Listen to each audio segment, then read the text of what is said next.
Olá, gente, fique bem, está no ar. O papo de hoje com o André Tigre, que é urologista, professor, né, do assunto da Unirio, é sobre disfunção erétil. E aí, nada mais nada menos que o André Tigre, que é uma fera no assunto. Tá bom? Fica aqui, fique bem.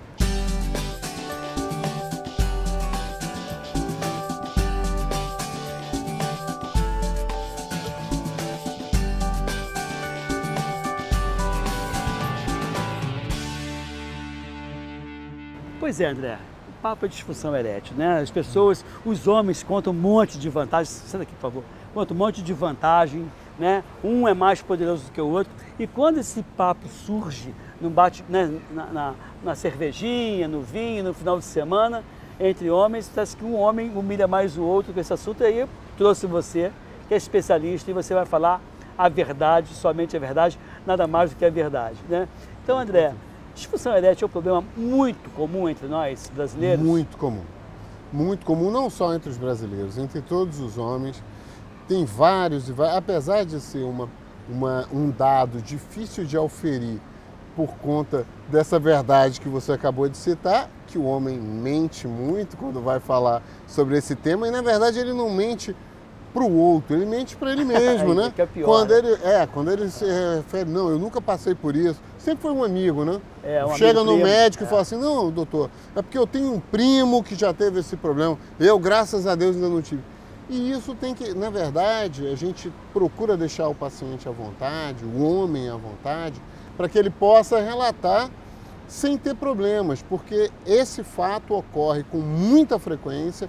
A gente estima que mais da metade dos homens vão ter disfunção erétil em alguma fase da vida.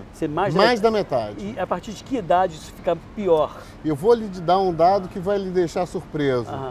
Apesar do envelhecimento da idade ser um fator frequentemente relacionado à disfunção erétil, a gente tem casos de disfunção erétil episódica em adolescentes, Sim. Em jovens, Entendi. Muitas vezes explicada pela própria ansiedade, a insegurança das primeiras relações, a falta de intimidade com a parceira. Tipos de disfunção, quer dizer, aquela pessoa que não consegue sustentar uma ereção. Exato. Esse é um tipo.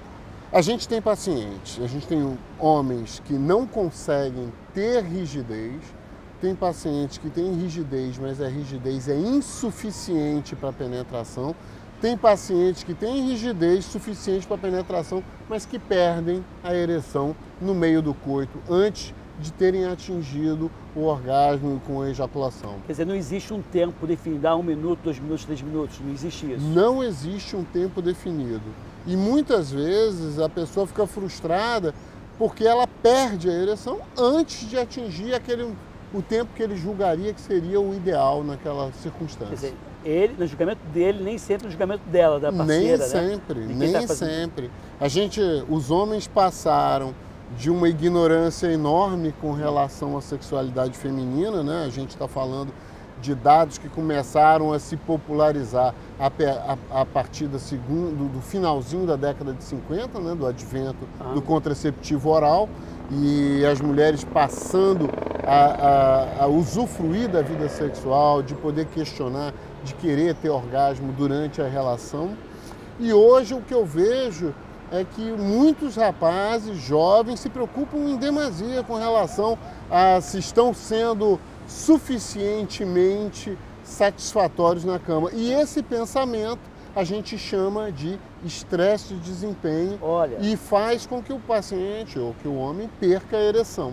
No caso aí, né, assim, se você tem um estresse de desempenho, como você falou, né, está derrapando nas curvas, não está levando até o final, qual é o tipo de conselho que você pode, assim, de uma forma ampla, porque tem que trabalhar muito a mente, né, Tem. Então, no primeiro momento, quando a gente conversa com uma pessoa, um homem que traz essa queixa, é óbvio que a gente tenta afastar causas orgânicas óbvias que possam haver. Mas nesse caso específico do jovem, a gente procura orientá-lo com relação a degenitalizar a relação. É um termo meio complicado, mas que na verdade ele não deve ficar pensando na própria genitália, no próprio desempenho. Ele tem que encarar o sexo como um momento de diversão, sempre querendo proporcionar prazer à parceira, mas sem ter aquela obrigatoriedade, como se fosse uma competição. Tem fatores que prejudicam, né? Tem alguns medicamentos que prejudicam.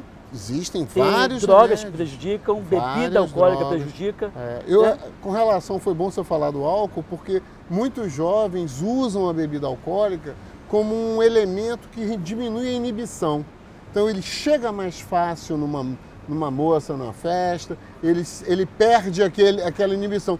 Mas em compensação ele aumenta o risco de ter um empobrecimento da qualidade da sua ereção, né? Ou seja, desinibe aqui e inibe lá embaixo. E aí acaba que esse balanço não é um balanço positivo. Não é. E as outras drogas também.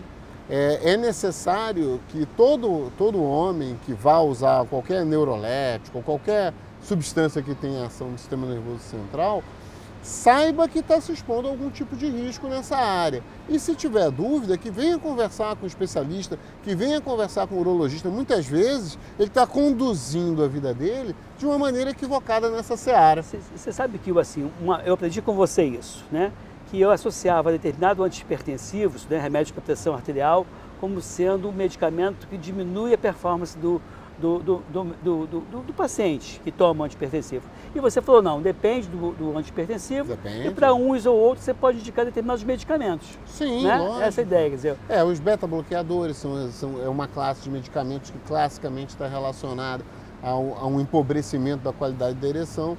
Em compensação, né, só a título de curiosidade, esses remédios que as pessoas estão utilizando, que se popularizaram a partir do final da década de 90, né, a partir de 1998, quando foi sintetizado a sildenafila, que é um remédio amplamente utilizado para melhorar a qualidade da ereção, esse remédio ele foi sintetizado, a pesquisa era para tratamento de hipertensão arterial pulmonar. Pois é, e é para isso, né? E dizer aqui uma coisa, então assim, as pessoas que usam frequentemente esses medicamentos, sem necessidade, não tinha indicação a não ser como uma bengala para uso mais recreacional do que alguma coisa diferente disso.